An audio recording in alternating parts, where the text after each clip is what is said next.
짜잔! 방음부스 설치가 드디어 끝났습니다. 방음부스 설치할까 말까 고민하시는 분들 많이 계시죠. 오늘 이 영상 보시면 방음부스에 대해서 감이 딱 오실 거예요.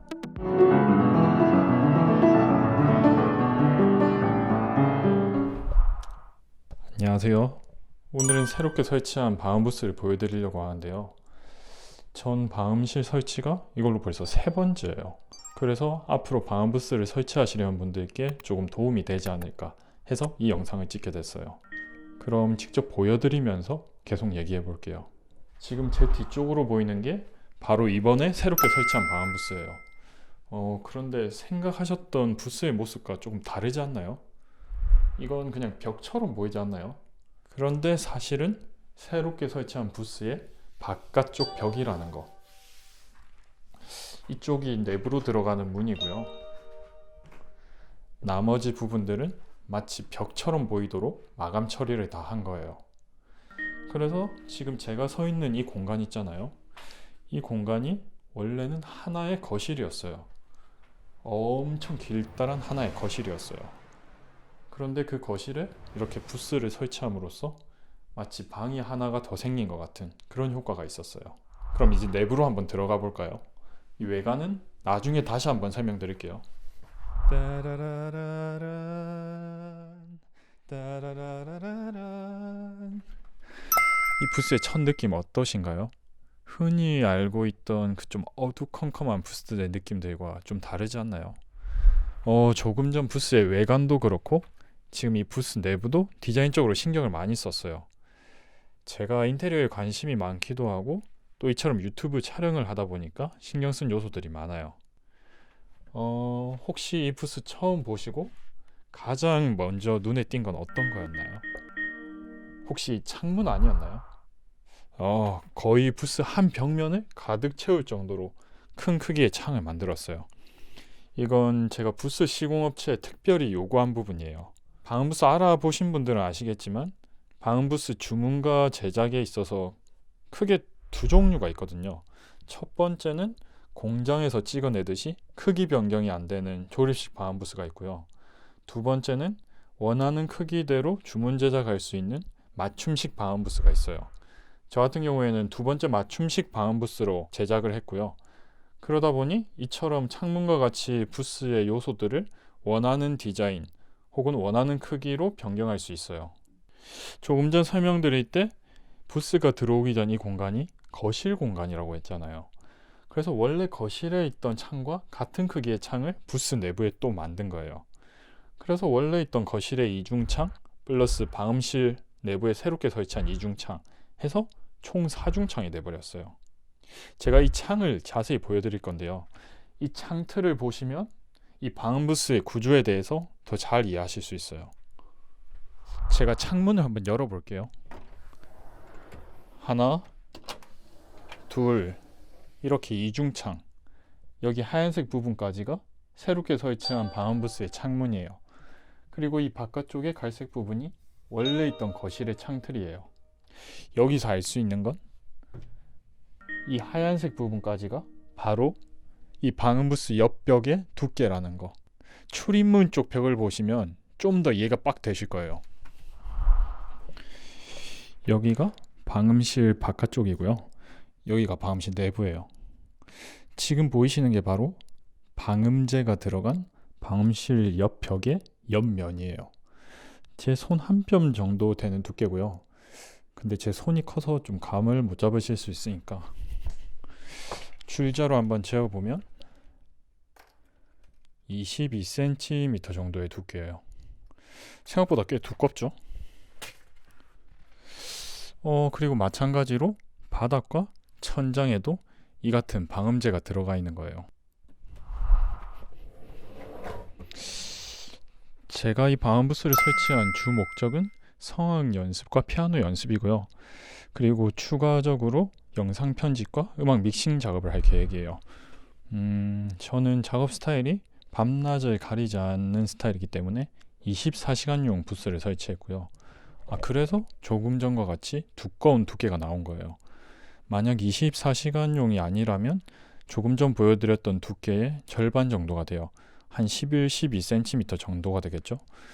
그러면 방음제가 덜 들어가는 만큼 방음 효과는 좀 떨어지지만 대신 설치 비용이 절감되는 효과가 있어요. 그런데 바닥과 천장 같은 경우에는 이 방음제의 두께 기준이 조금 달라요. 제가 바닥을 한번 보여드릴게요. 여기 바닥을 보시면 지금 방음실 내부의 바닥의 높이가 이 거실 바닥의 높이보다 높이 위치해 있거든요. 이 밖에 표시해 보면 한 이 정도 돼요. 이 말은 바닥에 이 정도 두께로 방음제가 들어가 있다는 거예요.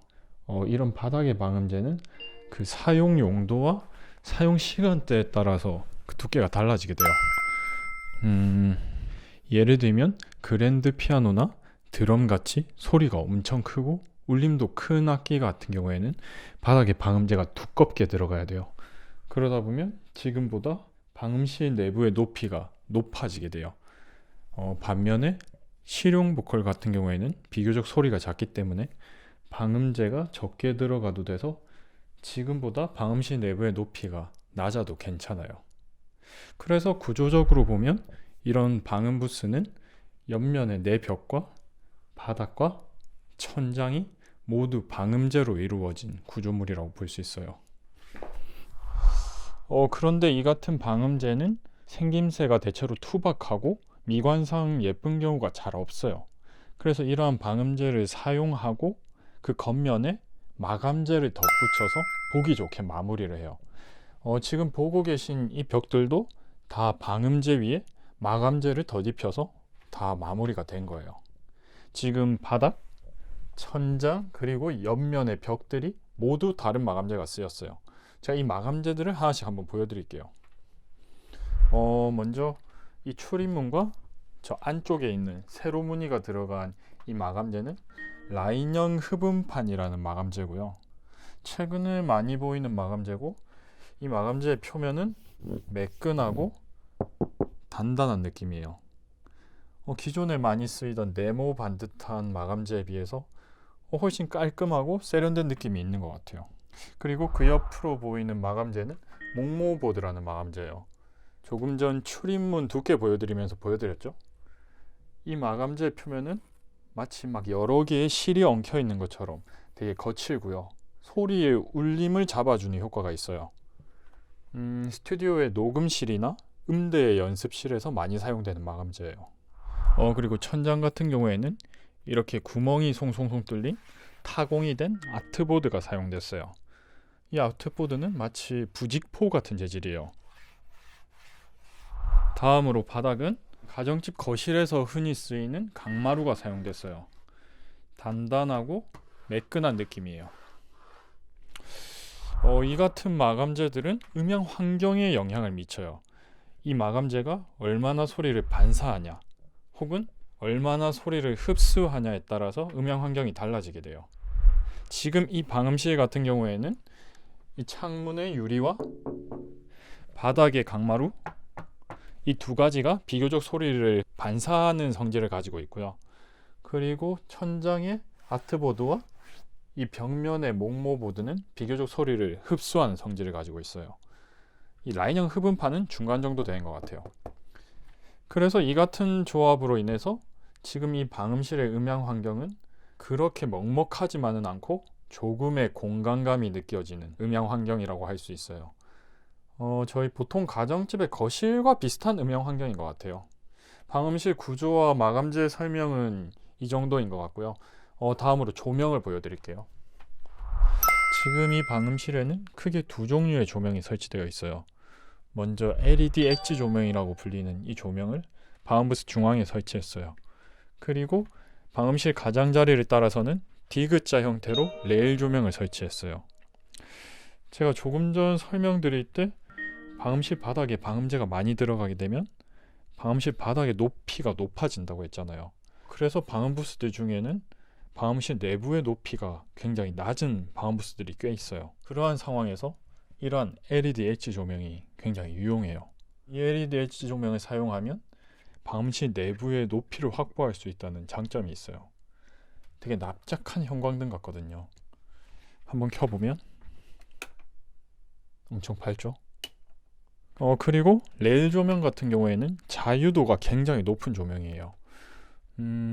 지금 천장을 따라서 디귿자 형태로 레일이 설치되어 있잖아요. 그 설치된 레일 위 어디라도 원하는 곳에 이 조명을 추가하거나 뺄 수 있어요. 한번 보여드리면 이렇게 조명을 빼서 여기 홈이 이렇게 있거든요.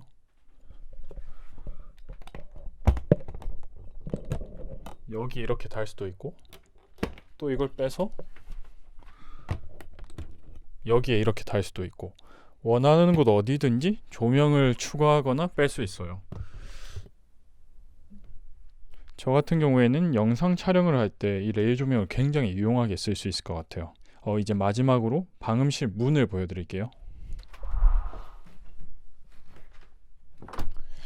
이런 문을 시스템 도어라고 하고요. 문과 문 틀 자체에 방음 성능이 있어요.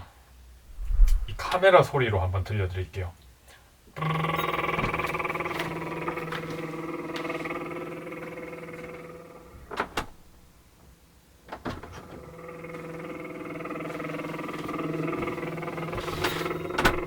차이가 느껴지시죠?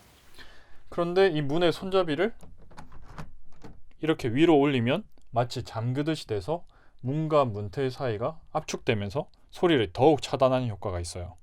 이러한 시스템 도어는 출입문 쪽에 안과 밖 두 개 설치하는 경우가 많아요.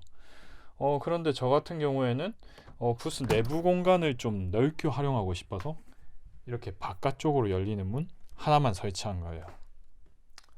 네, 이걸로 부스 내부의 모습들은 전부 다 보여드린 것 같네요. 이제 밖으로 나가서 아까 외관 미처 설명 못한 부분 마저 하고 끝내는 걸로 할게요. 혹시 이제 이 마감재의 이름 기억나시나요? 내부에 있던 것과 색깔만 다른 라인형 흡음판이에요. 방음부스 같은 경우에는 기존에 있던 방에 방음 설비를 하는 것과 달리 그 외벽이 필연적으로 밖으로 드러나게 돼 있어요. 그러다 보니까 방음부스에서는 내부의 마감뿐만 아니라 외부 마감도 굉장히 중요한 요소 중에 하나예요. 지금 이 거실의 인테리어 컨셉이 블랙 앤 화이트거든요. 제가 최근에 좀 모던한 걸 추구하고 있어가지고, 그래서 방음부스의 외관의 색상도 하얀색으로 선택한 거예요. 정말 언뜻 보면 그냥 원래 있던 하나의 벽처럼 보이잖아요. 그런데 여기에는 하나 눈속임이 있어요. 이 원래 있던 벽과 방음부스 사이에는 사실은 눈으로 보이는 틈이 있어요. 왜냐하면 방음부스 같은 경우에는 원래 있던 벽에 방음재를 추가로 붙이는 게 아니라 벽과는 분리해서 방음재를 새롭게 하나 세우는 거거든요. 그래서 이 벽과 방음부스 사이에는 틈이 있을 수밖에 없어요. 그런데 그런 틈들을 이 같은 몰딩으로 싹 가려버린 거예요.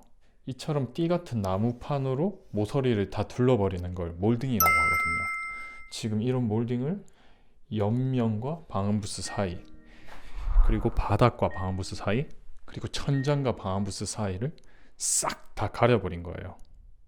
지금 천장 쪽을 보시면 이렇게 꺾이는 부분들까지도 전부 싹 다 가려버린 거예요.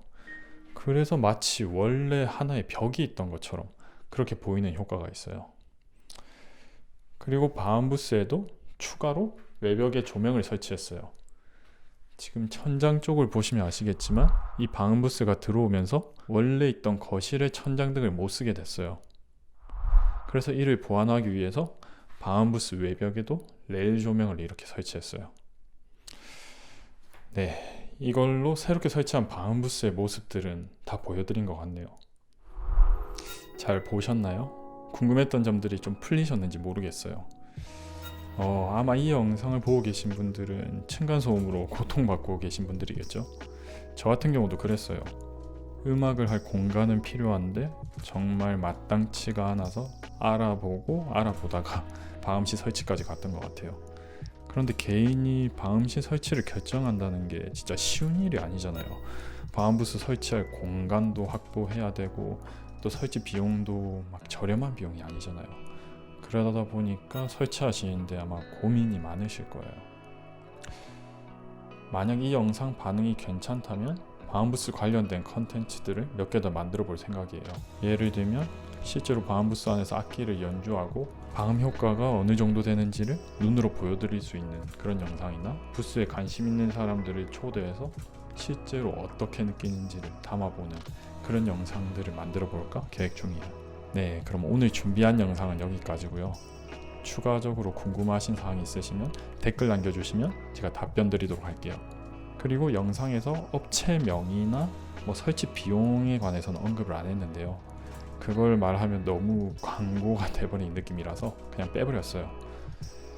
근데 그럼에도 불구하고 업체명과 설치 비용에 관한 정보가 필요하신 분들은 댓글창에 이메일 주소 같이 남겨주시면 제가 이메일 통해서 답변 드리도록 할게요. 네, 그럼 여기까지 시청해주셔서 감사합니다. 다음 영상에서 만나요. 안녕.